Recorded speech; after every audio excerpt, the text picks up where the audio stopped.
Hi guys, it's not Gerry from Wild Eye, but Andrew from Wild Eye. This is episode 2 of the Wild Eye Diaries, and I hope you guys have enjoyed the first episode. The idea with this series is to help you get to grips with what goes on here in the Wild Eye office on a day-to-day basis, but also what happens out on safari, behind the scenes things that you would not have seen on social media or in our trip reports. I'm quite keen to know how many of you guys are watching this on a TV, because last week my TV got struck by lightning. I now have a smart TV and find myself watching YouTube. I must admit, until last week I didn't realize that YouTube was something that could be watched somewhere else other than a cell phone, and I think many South Africans feel the same. So if you guys are sitting on a couch at home watching this on your TV, do let me know. We've also put up some new channel art in the background. Let me know what you guys think of that.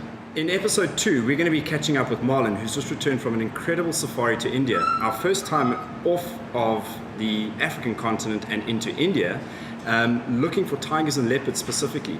Marlon and I had a chat a little earlier this morning, and here is the video.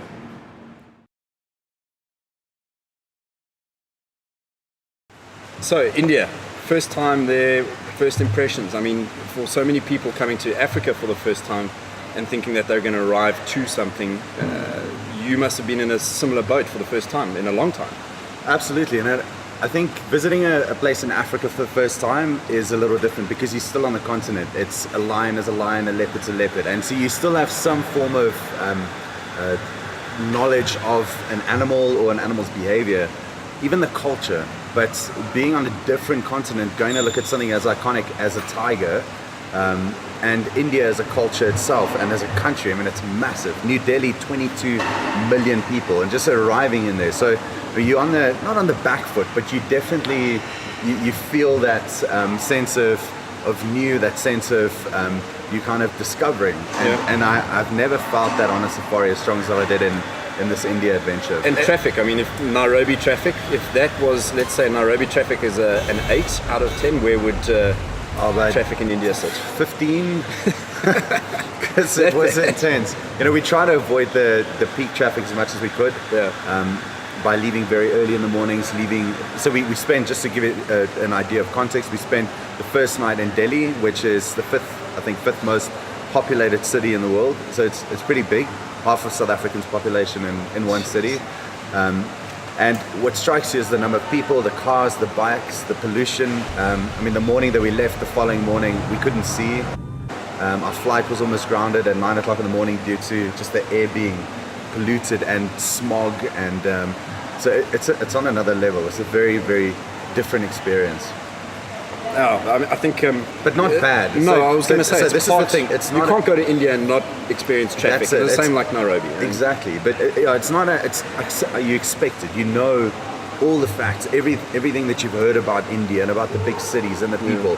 So it's not like it was a bad experience. It was an adventure. It felt like you were living this series of segments or adventures that you've always dreamt of, and here you were seeing it for the first time. So it's all part of that experience. It really wasn't a negative thing at all. And I think that's something that's part of all of our safaris, is that yes, they're about photography, but it's so much more than just photography. It's an experience. Exactly. The rundown of your itinerary, you started in New Delhi, then how did you run from there? How many nights and where? So to give you an idea, starting in Delhi is an important part of it, because we plan a pretty full day the next day. So most of the guests arrived the night before, a couple of guests arrived 2 days before, and one guy arrived on the 22nd of December, like 2 weeks before the actual safari date. So, I mean, he just explored India, and it was awesome, because he went to a lot of the great monuments and like the Taj Mahal, and he went mad. So, but it is important to arrive the day before. The next morning we took a flight out pretty early on, and that gives us a chance to get to the camp in time for lunch. So you went from Delhi straight to Ranthambore on this occasion, which is the reserve home of the tigers. We stayed at Sujan Sherbakh for the first 4 nights. We went into Jaipur on the next location. That was for 2 nights. Stayed at the Raj Mahal Palace, which is a palace built in, I think, 1726 or 1723. I saw some pictures of that coming through, and I think someone actually made a comment that that's the last place that you would want to wake up with a hangover, just in terms of all the colors and patterns and textures. And and looks smells. incredible. Like, I mean, just the smells coming out of it within the palace Yeah. itself. It's fragrant, but yeah, a hangover would probably, not that I know what that feels like. But, so, and then, 2 nights there, which was great because guests got a little bit of downtime, got to explore the city. Jaipur itself is a rich with culture and some of the best markets in India, great for bargaining. Yeah. It's one of the best places for jewelry, incredible. I mean, one of the guests had a piece made for her on the Wow, day. so cheap. Went to the market in the afternoon at 3, they delivered at 8 o'clock. A beautiful piece that they made for her. So a lot of culture in there, and from there we took a drive. It's about a 6-hour drive to Jawai, where we spent time at Sujan, Jawai. Awesome. We're going to talk a little bit more about each of the Yes, camps yes, and yes. areas, but that place just unbelievable. Unbelievable. Tigers. Tigers. How big are they? They're pretty big, eh? we were fortunate. We didn't see small cubs, so we saw 8 individual tigers, which was pretty awesome. We saw six tigers on the first day alone, the first drive. So Ranthambore really blessed us. Of those, we saw 2 adult females. We saw sub-adult cubs. Sub-adult cubs, which are bigger than a male lion in Africa. Jeez. Shall I add? And then on the last day, we actually saw their father. We saw the territorial male. Yeah. And A beast, eh? I mean, he's big. To see his tracks, just the tracks alone. I mean, the guys, I've got a thing for. I love tracking. I love seeing the tracks and studying tracks. And the guys, not really allowed to climb off your car. And I was like, buddy, there's no way I'm not climbing off this car and taking a photograph of that track, or at least putting my hand next to it. So I was out of the car and just studying the tracks, and it's big. These are big animals. Yeah. And so a little bit on safari in India. It's quite different to South Africa. They've got zones which they manage, Yes. numbers of people going through. Yeah. The vehicles are different, the vehicle pressures and the conduct and the sightings and that Yes. sort of stuff. Just talk us a little bit about through that whole side of things. So it's very interesting. Ranthambore itself it's the home of the tiger. It's the if you want to see tigers anywhere in the world, but in India you go to Ranthambore. Yeah. There are other reserves to see them within, but they're very jungle-like. The tigers are pretty skittish. There's not a strong road network, so you can see them, but it's more challenging. The best chance is in Ranthambore, and it's for good reason. They really, really take care to look after the reserve and the tigers. There's only 62 tigers in that whole reserve. Okay, in a reserve that's I think 800 square kilometers. So it's a big reserve, and not a lot of tigers. There's 9 zones. Sorry. No, yeah. And so the reserve is divided up into these different zones because of vehicle pressure. And I thought it's going to be busy. Now, I've been in Kruger, I've been in a few places, and I've seen 10 times more traffic in, not so much Mara, but like Luangwa, South Luangwa, which is known for a place where it's remote, it's far to go to. If you go to the wrong place in South Luangwa, I had a leopard sighting with 23 cars, Yeah. off-road, viewing a leopard.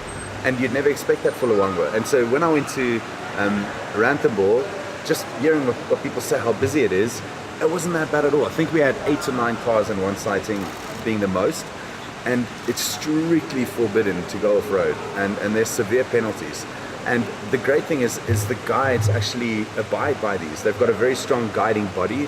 Our 2 guides, Farouk and Ash, they work for the park itself, but they are contracted to Sherbak, if that makes So sense. you have a vehicle from the lodge with a driver or a local guide, a lodge driver, and then a and park a vehicle authority. And a park, yes, so he jumps up as well. Okay. But these 2 guys are exclusive Contracted to to Sherbak. Just to put it into context, so in Sherbak, it's Relais Chateau. This is top end. Absolutely. If you're going to do this once, this is the kind of place that you want to go to. Best of the best, can't beat it. Yeah. And so how it works is these guys then join us. We go into the reserve. There's 3 time limits in a day that you can visit the reserve in. If you go in the morning or afternoon as an activity, you get 3.5 hours. So in, out, you have to be back out. They change the times according to sunrise and sunset, but basically 3.5 hours morning, 3.5 hours in the afternoon.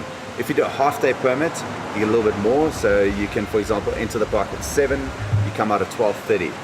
And then a full day permit. If you're on a half day and a full day permit, you're not bound to zones. Okay, and that's the benefit. That's what we do. So every day we hear have of a access to sighting that. here, you can Go where you want. There's no limitation. But if you go in, and these are the things you don't know before you book your safari. You might go in, be bound to a morning activity, be in the park for 3.5 hours, and get allocated a zone, and that's where you go.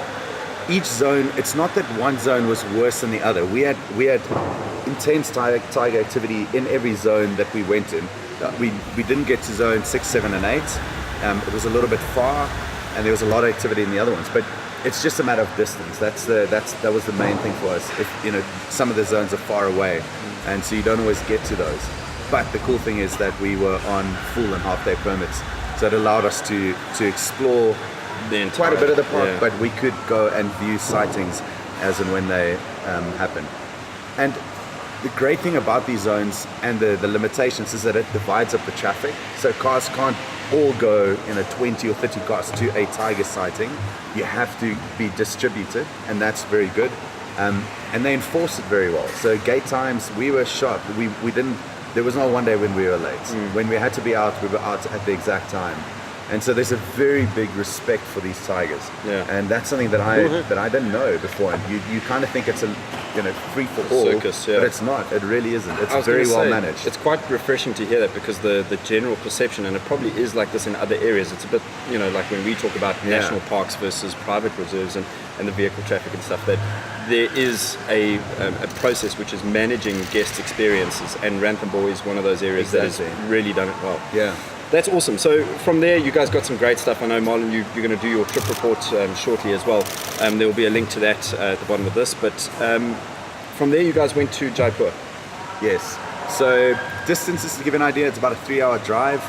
That's the one thing to get used to in India. You can't really take a flight from anywhere to anywhere. It's a lot of it's by road. So they don't have that set infrastructure.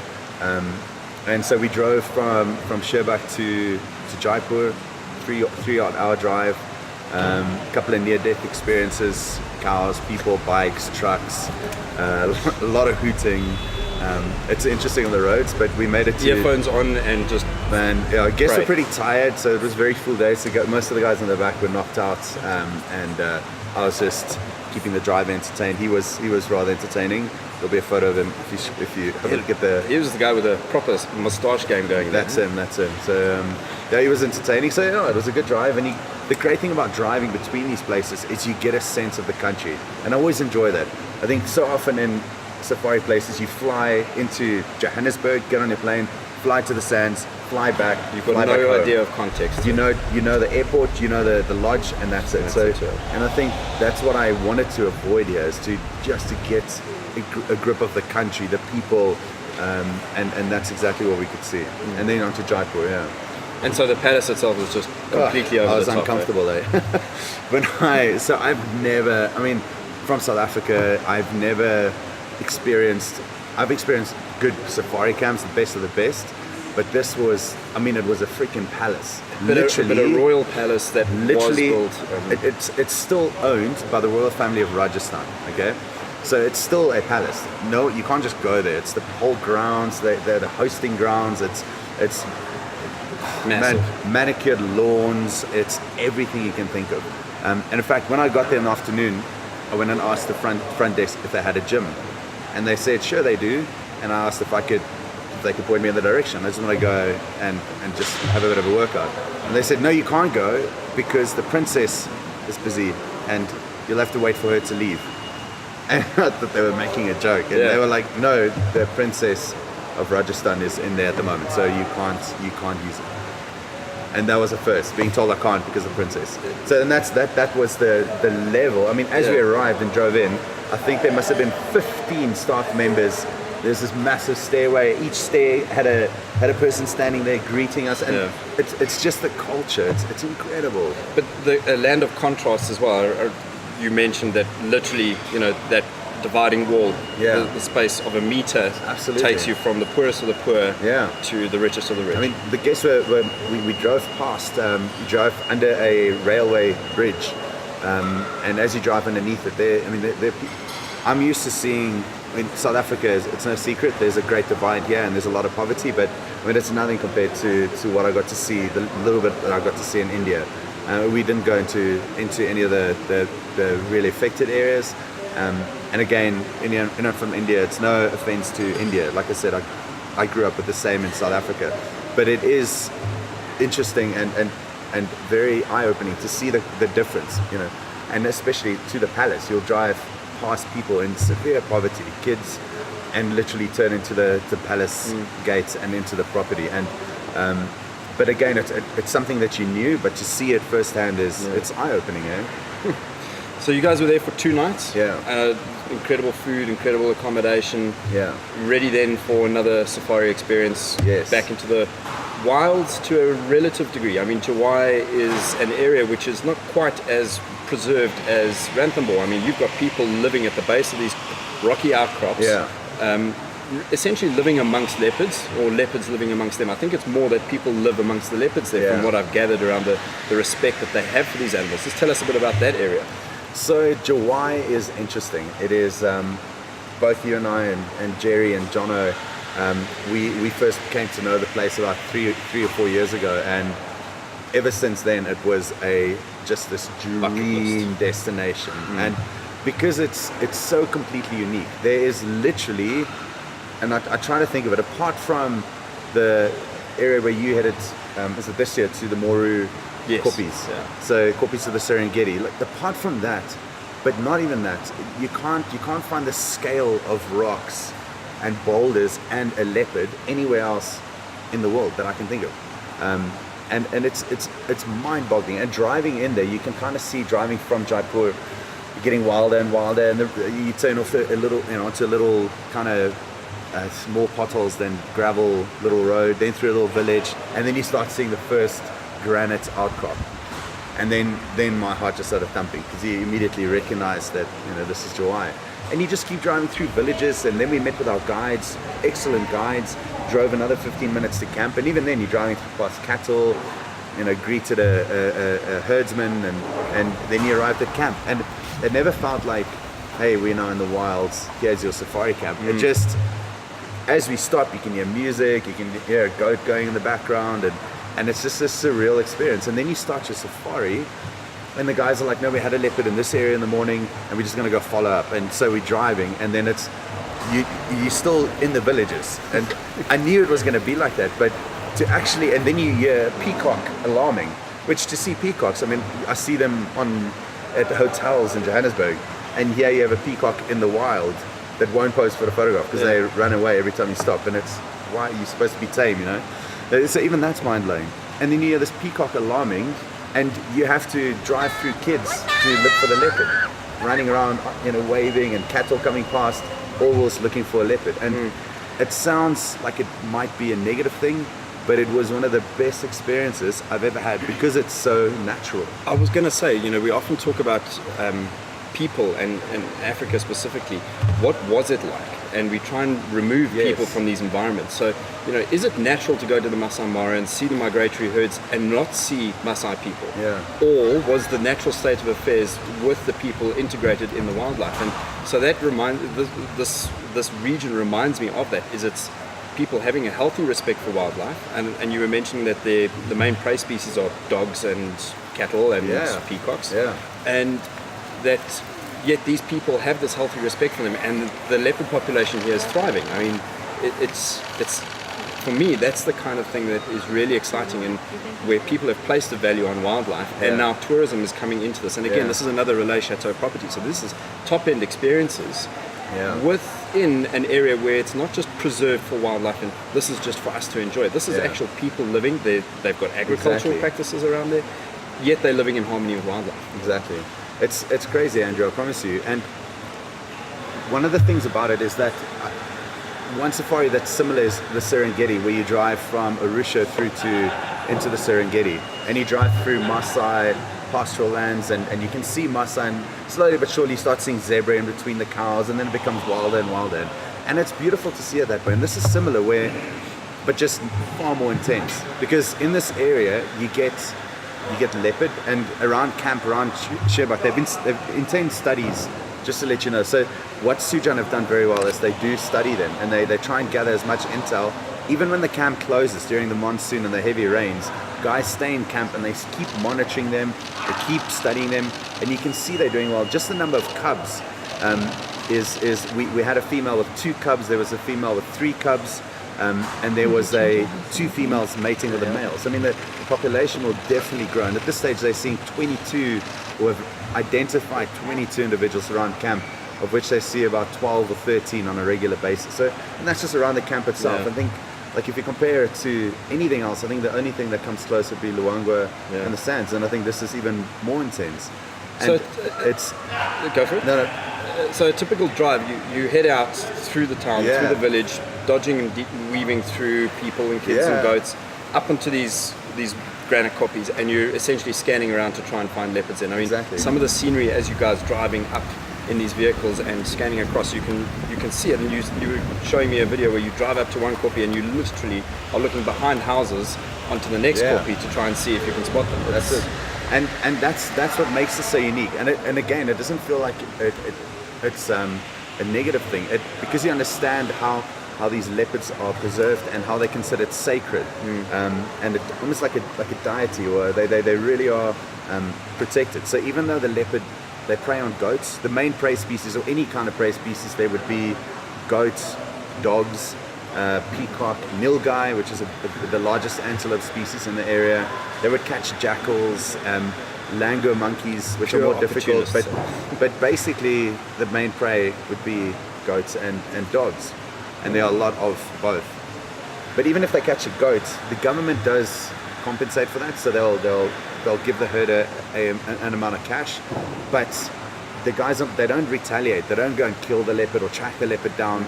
It's just a way of life. And I think the last person affected or attacked by a leopard, according to our guide, was 166 years ago. Good grief. So I mean, that's living in harmony with each other. The leopards have adapted their way of life. They're not out during the day. They stay in rocky crevices and caves during the daytime, so that gives them time to avoid people. People avoid them, and the guys will see them. And we'll be in a sighting looking at this leopard, and people will walk past, look at the leopard, look at us, and just carry on to their bunch of sticks or their goats. Amazing. And off they go. And it's just a way of life. It's amazing. So and something else to add that's interesting, and I think that population is going to keep moving, is there's no predators for these cubs. So if a female has 3 cubs, the odds of one of those cubs, the only danger would be another male leopard. Sure. And that's another thing. If you look at other places like the Sands and Luangwa, this is a very interesting fact, because leopard mortality is so high in cubs, and here the cubs are thriving. So next year you're talking about probably another 8 or 9 cats being added to that population through cubs surviving, and that's incredible. And that's probably led to them being far more social. I know you've got footage of a male and female mating with another female in attendance, which is it's almost unheard of. And it's just so their whole dynamics seem to have changed a little. Exactly. So this was obviously your first trip into India. No matter how much research and no matter how many people we call on when we do these first trips, there's always going to be something that we're going to change in an experience to try and better it and move forward. What's going to be changing in the itinerary in 2019? So this was a great experience. All the guests loved it. You guys will see some of the guest images and the experiences on it as well.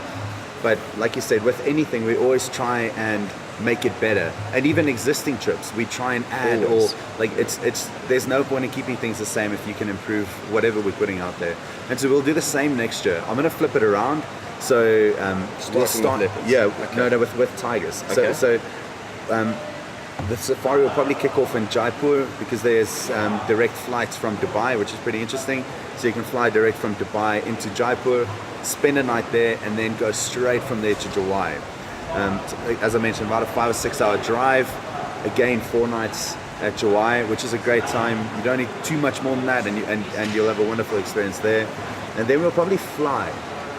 So we'll take a chartered flight from there to Sheba. Okay. And that'll probably be 6 nights. So a little bit of a longer time in Ranthambore. It's also going to be a different season. January is really cold, and there was great tiger activity. This time we're going to go when it's very hot in April. And what happens is, it's not that one is necessarily better than the others. I think wintertime cats are a little bit more active. So if you find them you probably spend a bit more time with them running and playing, which we did see a lot of this time around. April, there's less water. Tigers love water. They love lying in the water. They love swimming, and there's better chances of them actually populating the lakes and remaining water holes. And so the focus of April will be more tigers coming out to these remaining water holes and hunting around the water holes. So that'll be 6 nights, and the safari will end with the night in Jaipur again at the palace, at the Rajmahal Palace. It might sound, for those of you thinking like the palace and the luxury is over the top, it's not. This palace it's not a manufactured hotel.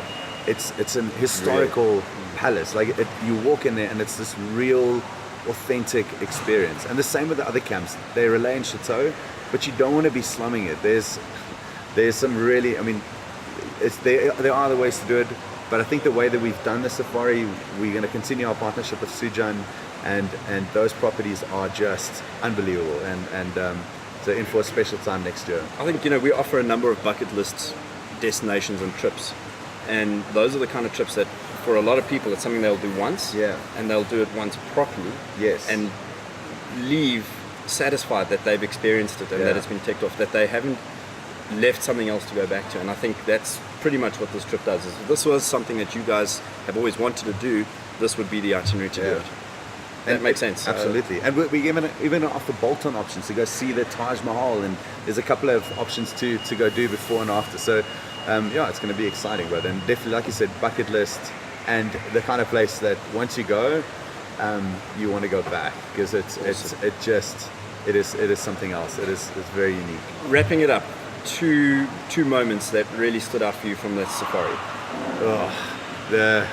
Seeing a tiger for the first time. So the actual first sighting was 3 cubs playing in front of the car, believe it or not. That was not a bad way to start, Marlon. But the official first time, I was the only one who saw it. We heard alarm calls. We spent about an hour looking down a riverbed, and about 200 meters away there was a small window, maybe 3 meters by 3 meters window, that you could see a bit more of the woodland behind that. And I heard the alarm calls, and I promise you, I was fixed with my binoculars like this. My eyes started hurting, and all I saw were the stripes moving through that window. Right. And that was you can ask my guess. I was like, tiger. Like, where? I was like, you're not gonna see it, but I saw it. And I was just very excited. So that was my first, literally that, and that's almost the way I wanted it to be. Like those stripes, because that's the way you imagine it to be. So that was definitely one. Seeing it for the first time, and I think just being in India, like it was a surreal feeling. Landing there, the smells, the food, the culture. It wasn't one specific experience, but it's just the India as a country is incredible. And then seeing a tiger in the wild for the very first time, it's hard to beat that. It's very hard to beat. Awesome. Well, guys, Marlon's trip report is live on the blog, so check it out and find out a little bit more about this year's trip and what's coming in the future. Thanks guys. Thank you. Awesome. So there you have it. If India has been on your bucket list and you want to do it properly, I know I've said this a couple of times in the interview with Marlon, but that trip really does give you the best of India in a single safari. Next up, Gerry and Johan recently went into the Mara, doing a bit of a recce and some camp layout on a new campsite that we're going to be using for the Wild Eye Mara camp.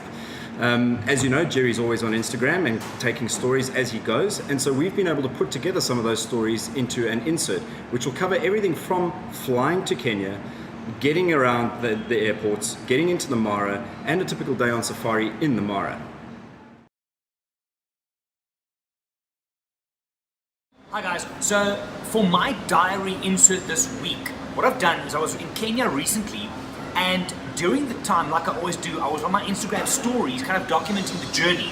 Now, I did 3 or 4 segments on those stories over the week, which I think has quite a bit of value for you guys. So the first one was at Oliver Tambo waiting to fly out. I discuss the difference between KQ761 and KQ76, I think it's 5, flying from Johannesburg to Nairobi. Check this out.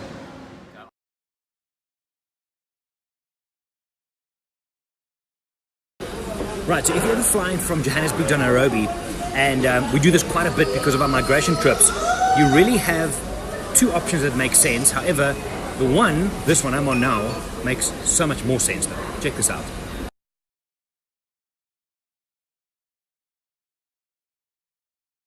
The reason this flight works, and I can highly recommend it, is go and look, scroll back in the story, go and look at the time you take off, it's very civilized, and go and look at the time that you land in Nairobi, 5:10 in the afternoon. The cool thing is then, our team picks you up in Kenya at 5:10 or whatever, 5:30. You get to your hotel by 6:30, 7 at the latest. Civilized dinner, shower, sleep, and then you can start your safari nice and fresh the very next day.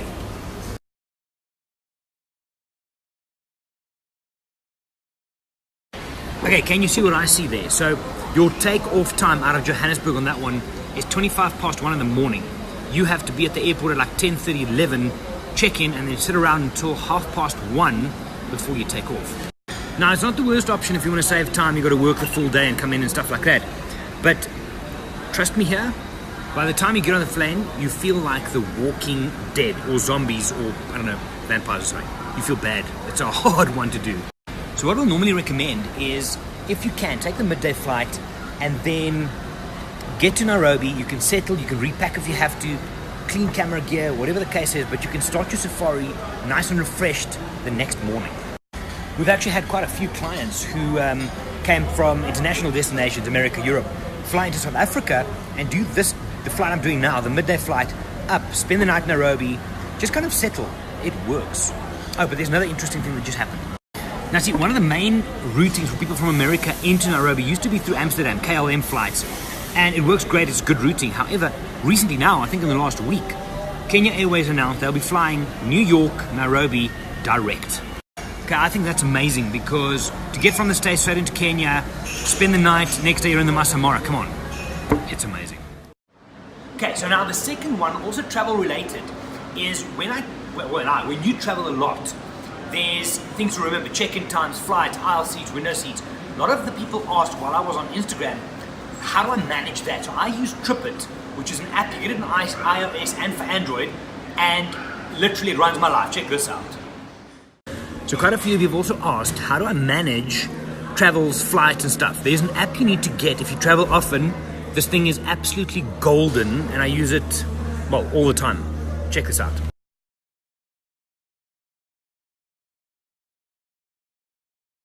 Okay, so the app is called TripIt. TripIt, one word. And what you do, you load your flights in there, all the details, the takeoff times, it picks it up automatically, and then it gives you real-time feedback. Here's a couple of screenshots and I'll tell you why it's awesome.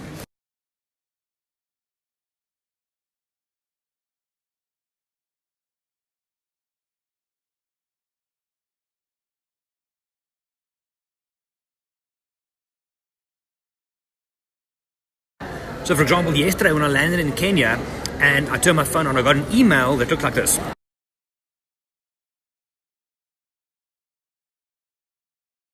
See, so even to which terminal or to which carousel your luggage is going to go, it's very handy. If there's any time changes, you get an SMS, you get an email.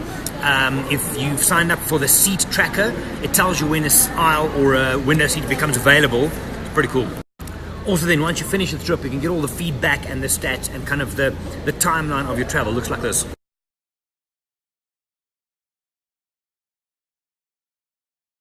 Okay, now the main reason we went to Kenya, John and myself met up with most of our staff from that side.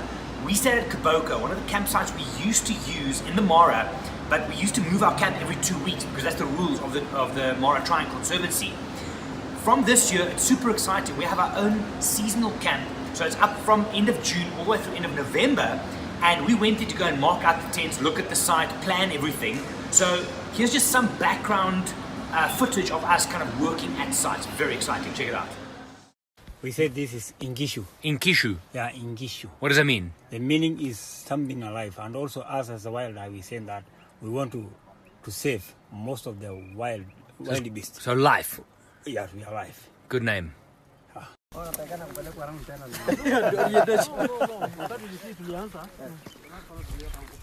Walking the site, getting ready to mark things out. Exciting, Jono. Sure. Too much. Okay, so we're mapping out where all the tents and the dining tents going, but check this. That's the Mara River and a part of Hippo. Literally on the banks of the river. Okay, placing the dining tent out. Watch the view. sick. It's on the river. But you see, we can also put guest tents that side now. Yeah, there's plenty of space. Fire pit goes over here, overlooking the river. That's Sammy. Back there, dining tent. Guest tents off that way. Can't wait to share this place with guests. It's just going to be absolutely amazing. Just mind blown. Okay, mapping out where our tent's going to be. For those of you that have been to the Mora camp, this is a new one. It's going to be a reception tent, like a lounge tent, if you will. So they don't have to come here? Okay, morning Instagram. Look, I have Billy himself. There he is. Okay, game drive's finished, breakfast finished, a little bit of laptop and admin work is finished. We're back at the campsite for now. Okay, so this morning, the idea here is we're waiting for Parks Board with tractors. We're going to make a road in towards where our campsite's going to be on the river. Exciting stuff. First, a bit of clearing.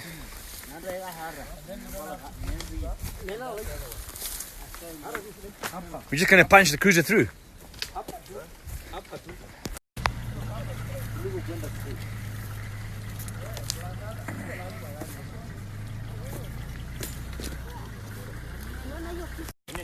Okay, then after that, once we've got the kind of road in, we've already marked out our dining tent, media tent, new reception tent, and our turning circle. The idea for today is to mark out all the guest tents and in the pathways that will connect all of those together.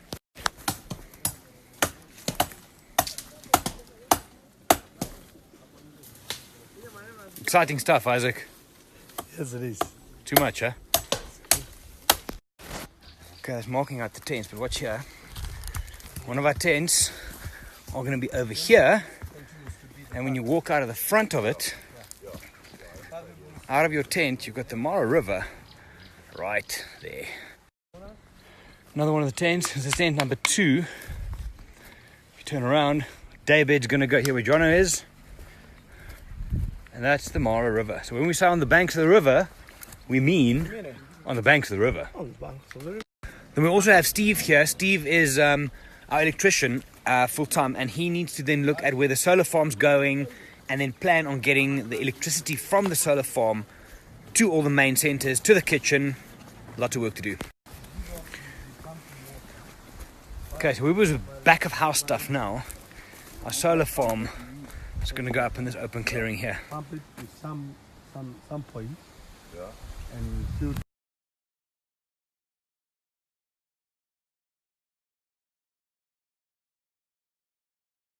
Okay, marking out the pathways here. So hi Dixon. Hi. Hello. Mzuri sana. Good stuff. And this pathway is going to go straight into the fire pit area, which is over here, and the river. Okay, so some of the parks guys are joining us. Senior Warden and Alfred. Who's in front here? Hey, it's Billy himself. You're always in the way. How's it, guys? Nice.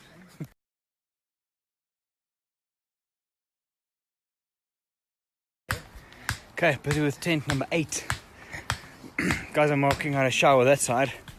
And it's very hot. It's going to be very, very awesome when this is done. So now obviously we can't go to the Mara and not go on game drives. So here's just some random snaps, a little bit of kind of bush knowledge, if you will. Well, only 2 pieces. Fun with Dixon and them. And yeah, you can't go to the Mara and not go on game drives. So check it out. Okay guys, it's been a long hot day. We're off now to go and look for what's called the Musketeers. Some of you might know them. We know more or less where they are. Are we going past our permanent camp? Let's see. I think we are. I think we are actually. It's like Dixon Jones. You know who Indiana Jones is? We're like Dixon Jones now. Sakaya Jones. Sakaya Jones. Sakaya Jones. Exactly. Whoa.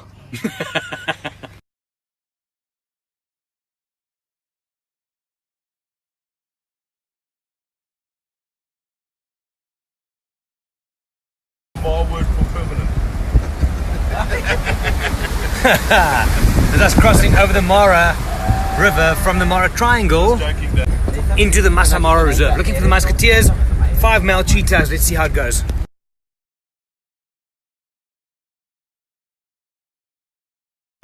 Okay, for those of you that have not been on safari, check this out. See this tree behind me? Right? if you start looking closer, it's not just a tree. There's a whole bunch of stuff that have happened here. I'm just going to give you 2 quick examples. Okay, if you look up here, see how the bark's been torn off? Right, that's elephants. And you can see the marks that was left by the tusks as they pull it off. They eat the bark as like a nutrient during dry times. And then this is pretty cool. So you see those marks, and check this over here. That's a lion that stood up here, put his nails in, and pulled and scratched down. And the reason the lion would do that is they're kind of stretching the sheath with the nails, because the nails retract in. Well, they are in all the time, but it kind of helps it stretch, and part of scent marking. It's not just a tree. The more you know, the better it gets. Job in about the March of 2011, but I'd already booked to go on the migration safari with Gerry and his previous company, Photo Africa, and we.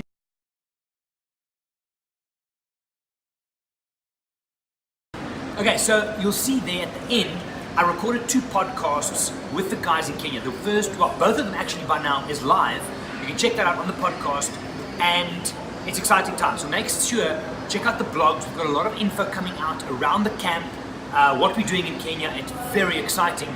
Anyway, that's me for the diaries, guys. My name is Gerry. I'm from Wild Eye. See you next time. Bye. Last week, you guys got to know Mike Laubscher a little bit better.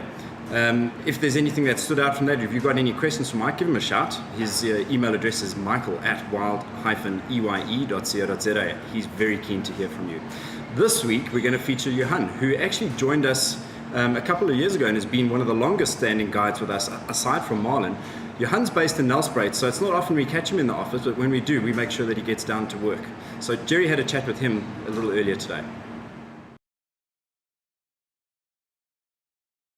Okay, Johan, so you're finally in the office for a change. I mean that in a good way, because he actually works in Nelspruit, so that's cool. Like I did with Mike in one of the previous episodes, well, in episode 1, a couple of questions just for the guys back home to get to know more about you. You were, apart from Marlon joined us, you were the next guy, so you're actually one of the older guys with us. So for the people back home, same questions I asked Mike, so you might even know them if you watched the episode. Where did you grow up? Grew up in Nelspruit, so spent most of my life there, and then 2 years in Uganda when my parents lived there, which I thoroughly enjoyed. So you've seen a gorilla? I have. Nice. I have. Highly recommend it. Yes. But yeah, most of my life was spent in growing up in Nelspruit. Okay, so you like Mike, you're a Plasian. Sort of, yeah. Boersian.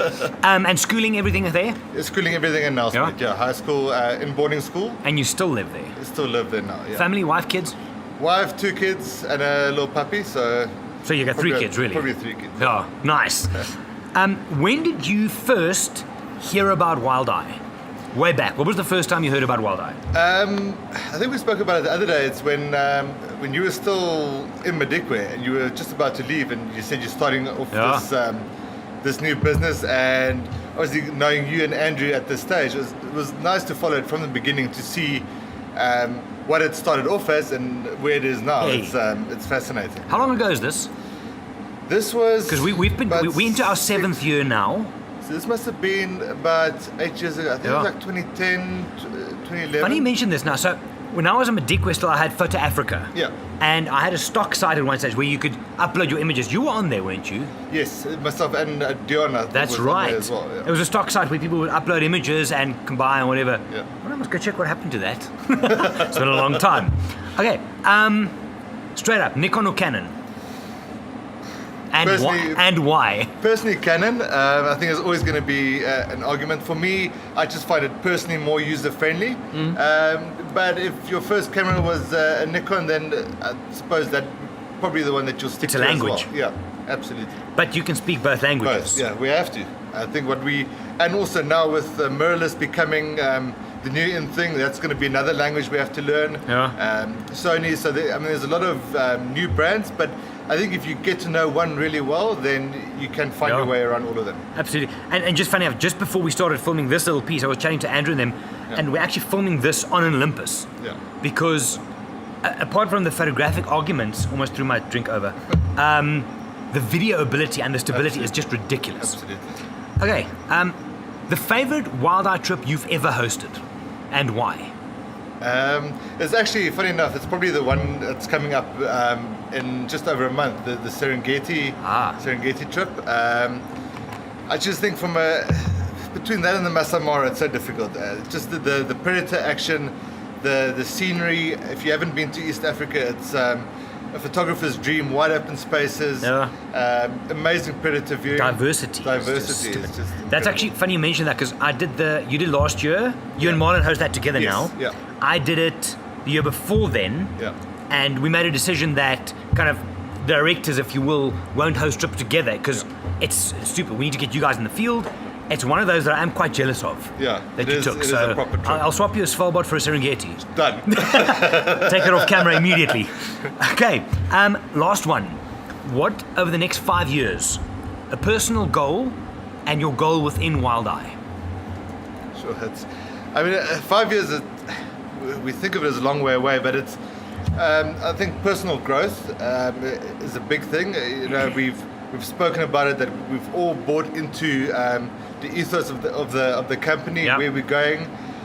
So definitely to grow with that, climb whatever ladders there are to be climbed, and also maybe helping future guides, starting them off, helping them out of the lodges, exit plans, and being able to sort of help them climb those ladders. Yeah. Fantastic. Great having you on the team, man. How long's it been? Just over 2 years now. That is ridiculous. Yeah. Absolutely ridiculous. Time flies. Absolutely. Yeah. Anything for the people back home before we say goodbye? Love to hear from you guys. If you have any questions, please give us a shout, and look forward to meeting you and hosting you on one of our safaris soon. Love it. Thanks for the chat, Johan. Thanks, Gerry. Good stuff. Cheers. A regular feature in the Wild Eye Diaries is a digest from our team of guides. Let us know what you thought about last week's one, what you would like to see more of, not who you would like to see less of. We've got to give everyone a bit of airtime, including myself. But here's what we got from the guys this week.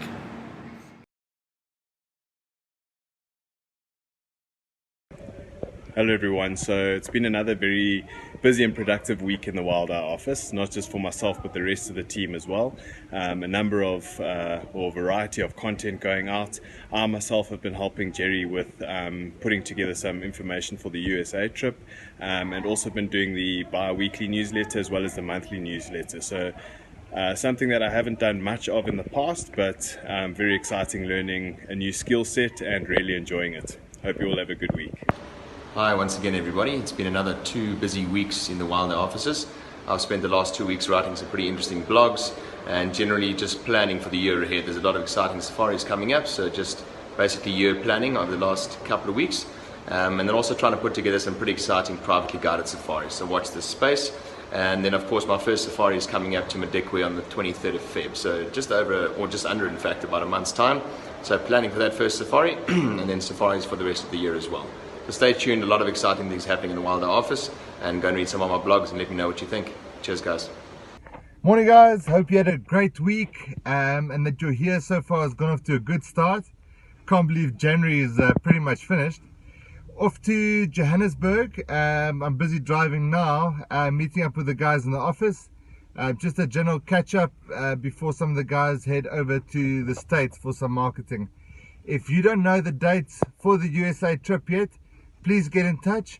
And as always, if you have any safari or travel questions or photography, please don't hesitate to give me a shout. I look forward to hearing from you guys. Hey there guys, I hope you're doing well. Nice and busy and productive in the Wild Eye office as of late. I had to get a lot of admin and emails out the way as I head on safari today. I'm heading to Madikwe Game Reserve for 6 nights.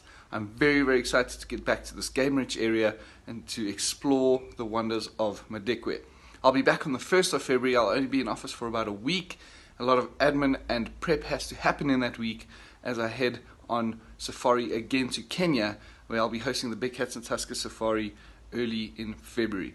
I hope you have a good one. Catch you later and have fun. Hey guys, so it's been very, very busy so far. I just got back from India. It's very busy in the office, and just Hey, I'm working here.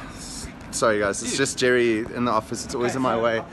Rude. Seriously, bud, jeez man, give a brother a bit of space here. It's enough for you to go that way. And Hey. so Hey. going to Please say shush, sorry to the people. just Say jammer. guys, just shh. And going to India was incredible, and we'll be going to the US pretty soon with Gerry van der Walt, who's noisy and in the way, and we should not be in the same office space. His ego is not enough space for the whole thing. do apologize. And going to the US with them as well, so I got to deal with this some more. And then going to the Serengeti in the same month next month. And I am doing Mala Mala. Gerry, shh! I'm trying to speak here. Goodness gracious me.